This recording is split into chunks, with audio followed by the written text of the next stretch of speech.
San Gregorio el Sinaíta, sobre la oración, extracto de Filocalia. Primer capítulo. Cómo ejercitar la oración. Por la mañana siembra tu semilla, y por la tarde repite la tarea, pues no sabes cuál de las dos dará resultado, o si son igualmente buenas. Eclesiastés 11, versículo 6. Por la mañana siéntate en un lugar bajo, retén el espíritu en tu corazón y manténlo ahí, y mientras tanto, laboriosamente curvado con un vivo dolor en el pecho, las espaldas y la nuca, grita con perseverancia en tu espíritu o tu alma: Señor Jesucristo, ten piedad de mi pecador.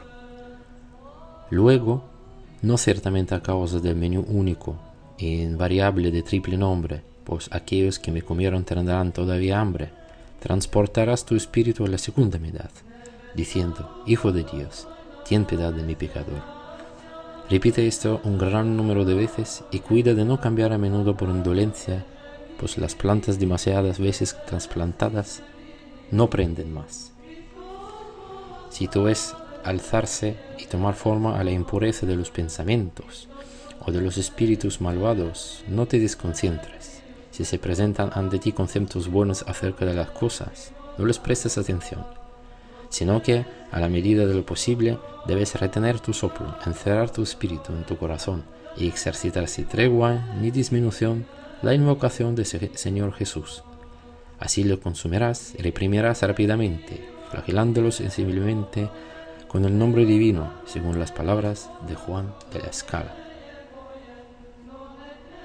Sobre la ilusión. Segundo capítulo. Siendo amante de Dios, debes permanecer muy atento. Me gustaría que supieras sobre la ilusión, para que no te hagas daño a ti y a tu alma. Acerca de inmaduros, los demonios les ponen sus redes de ilusiones y sueños. Entonces, no nos sorprendemos que a veces nuestros queridos hermanos caen en ellas. El recuerdo de Dios, o sea, la oración espiritual, es la más elevada de todas las acciones, la más alta de las virtudes junto a la caridad. Aquel que emprende temerariamente el camino hacia Dios y se hace violencia para poseerlo, resulta fácil víctima para los demonios si Dios lo abandona a sí mismo. En cuanto a ti, si practicas la quietud, aguardando la unión con Dios, no permitas jamás que un objeto sensible o mental, exterior o interior, aun cuando fuera la imagen de Cristo, o la forma de un ángel, o la de algún santo, o una luz, penetre o se dibuje en tu espíritu. El espíritu tiene una facultad imaginativa natural, y se deja impresionar fácilmente por el objeto de sus deseos, en quienes no tienen el debido cuidado, forjando así su propia desdicha. Aún recuerdo de los objetos, buenos o malos, marca los sentidos del espíritu y lo lleva hacia las imaginaciones. Por lo tanto, guárdate de darles fe y asentimiento, incluso cuando se trate de algo bueno, antes de interrogar a los expertos y haberlos examinado durante largo tiempo para no caer en el error. Lo que Dios envía a la manera de prueba y a fin de aumentar la recompensa, a menudo ha resultado perjudicial a más de uno. Nuestro Señor pone a prueba nuestro arbitrio para ver hacia qué lado se inclinará. Aquel que ve alguna cosa en su pensamiento, en sus sentidos, incluso proveniendo de Dios, y la recibe sin consultar la opinión de los expertos, se equivoca fácilmente, porque es excesivamente complaciente en aceptarla. El principiante debe dedicarse a la obra del corazón, ella no engaña nunca, sin admitir nada más hasta que llegue la hora de aplacamiento de las pasiones. Dios no se resiente cuando uno, vigilando a sí mismo, no admite aquello que viene de Dios, sin antes haberlo consultado y examinado mucho, simplemente para evitar el autoengaño y la presunción. Al contrario, casi siempre él alaba su discernimiento. De todas formas, no se puede consultar con cualquier persona, sino con alguien que brilla con su vida y quien, siendo pobre según las Escrituras, enriquece a los demás. Segunda carta a los Corintios, Capítulo 6, versículo 10. No es fácil buscar y encontrar a un padre espiritual que no se equivoque ni en palabra ni en pensamiento. El demonio típicamente pinta sus mentiras en verdades. Entonces uno, buscando una oración pura, pregunta a los expertos por consejos, con piedad y temor a equivocarse. La oración infalible es la oración ardiente de Jesús, que consume las pasiones como el fuego las espinas, que trae al alma regocijo y alegría, que semejante a una fuente brota en pleno corazón del Espíritu vivificante. Que tu deseo sea no encontrar ni poseer más que a ella en tu corazón, guardando sin tregua tu espíritu de toda imagen, desnudo de pensamientos y de conceptos. No temas nada. Nosotros no debemos ni tener ni gemir cuando invocamos al Señor. Si algunos se han extraviado, se han perdido el sentido, lo deben, sábelo, a la presunción y al orgullo.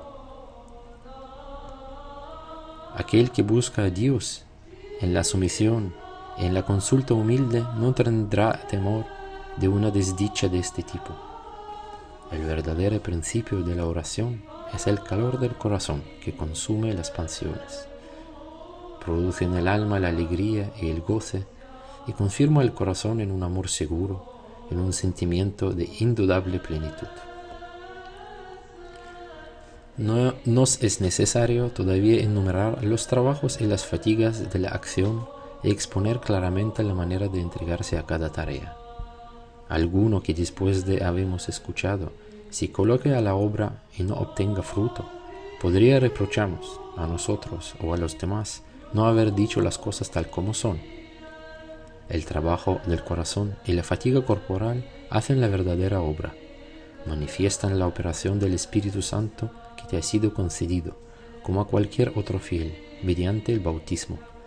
La negligencia, así los mandamientos, enterró todo esto bajo las pasiones, y la penitencia nos lo habrá de restituir, con el concurso de misericordia inefable. La obra espiritual, que no es acompañada de penas y fatiga, no producirá ningún fruto a su autor, pues el reino de los cielos se toma con violencia. Mateo 11, versículo 12. La violencia es una mortificación perseverante del cuerpo durante la oración. Aquellos que actúan con negligencia y relajamiento se hacen mucho mal, pues jamás gozarán el fruto. Aun cuando realicemos las acciones más elevadas, si no hemos adquirido la contrición de corazón, serán bastardas y echadas a perder.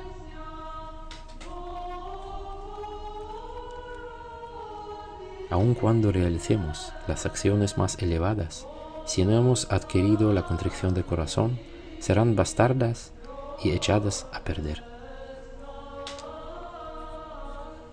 Capítulo 3. ¿Cómo decir la oración? Algunos padres aconsejan decirla íntegramente, otros solo la mitad, lo que es más fácil considerando la debilidad de espíritu, pues nadie puede decir interiormente y por sí mismo Señor Jesús, sino en el Espíritu Santo, como un niño todavía balbuciente y sin capaz de articular. No es aconsejable alternar frecuentemente las invocaciones por pereza, sino ocasionalmente, para asegurar la perseverancia. Igualmente, algunos enseñan a pronunciar la invocación oralmente, otros en el espíritu. Yo aconsejo ambos métodos, pues tanto el espíritu como los labios pueden ser tocados por el cansancio. Se orará entonces de dos maneras, con los labios y con el espíritu. Pero se invocará tranquilamente y sin turbación, por miedo a que vos distraiga o paralice el sentimiento y la atención del espíritu. Llegará un día en que el espíritu, adiestrado, hará progresos y recibirá poder del espíritu para orar total e intensamente. Entonces no necesitará de la palabra y hasta será incapaz de utilizarla, contentándose con operar su obra exclusiva y totalmente en silencio. Capítulo 4. ¿Cómo disciplinar al espíritu? Debes saber que nadie puede, totalmente solo, dominar su espíritu si el espíritu no lo ha dominado en el primer lugar, pues él es indisciplinado. No es que sea inquieto por naturaleza, sino que la negligencia lo ha afligido desde su origen con una disposición vagabunda. La transgresión de los mandamientos dejados por aquel que nos ha renegado, nos ha separado de Dios, nos ha hecho perder la unión con Él y el sentir espiritual íntimo de Dios. Después de eso, el espíritu descarriado y separado de Dios se deja permanente conducir cautivo, no importa a dónde. Solo le es posible fijarse sometiéndose a Dios, manteniéndose cerca de Él, uniéndose a Él alegremente, orándole asiduamente y con perseverancia, confesándole cada día los pecados cometidos, pues Él perdona a aquellos que no cesan de invocar su santo nombre. La retención de soplo cerrando los labios disciplina el espíritu, pero solo parcialmente, luego se disipa nuevamente. Cuando sobreviene la operación de la oración, entonces está verdaderamente la disciplina y lo conserva cerca de sí, lo recoge, lo regocija y lo libera de sus cadenas.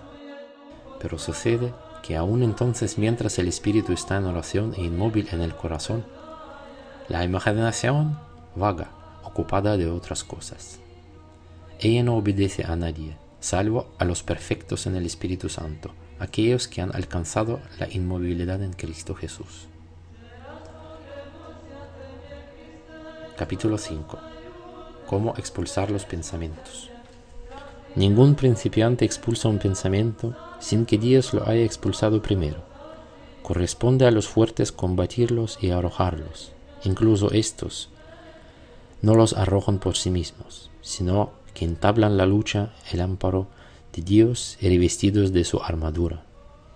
En cuanto a ti, cuando te acosen pensamientos, invoca a menudo y con paciencia a Jesucristo, y ellos huirán, pues no soportan el calor que la oración libera en el corazón.